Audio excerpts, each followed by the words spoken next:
ny iPhone, fin iPhone med en ny version af softwaren. Hvis man prøver at tænde for den, låse op, så kan man se, at den bærer om adgangskode. Jeg har ikke den der adgangskode, så det jeg gør, det er, at her har jeg emergency call. Jeg tapper en gang. Her er jeg i min menu, og den skal jeg så trykke 2 gange efter hinanden.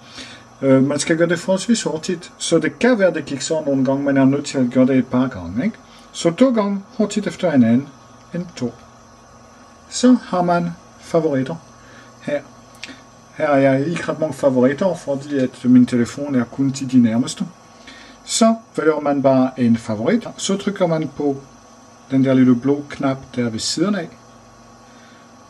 Sådan, og så kommer man faktisk ind i favoritten. Man har hendes podcastnummer, men så her vigtigt er der e-mailadresse, og så har man så kan man komme ind i vedkommendes e-mailadresse, postkasser og se alle deres mails. Vi kunne have gjort det samme med sms eller andre ting. Man kan, hvis der var for eksempel,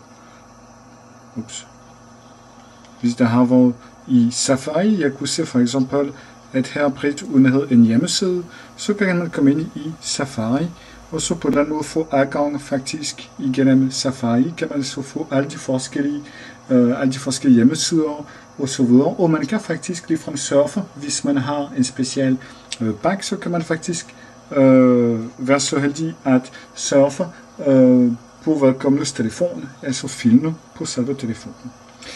Hvad kan man gøre ved det?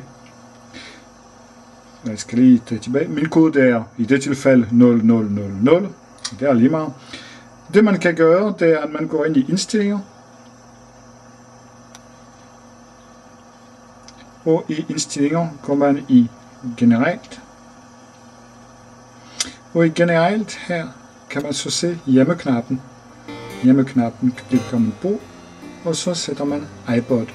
Hvilket vil gøre, at næste gang, at vedkommende forsøger at lave det nummer, så vil vedkommende falde på ens iPod.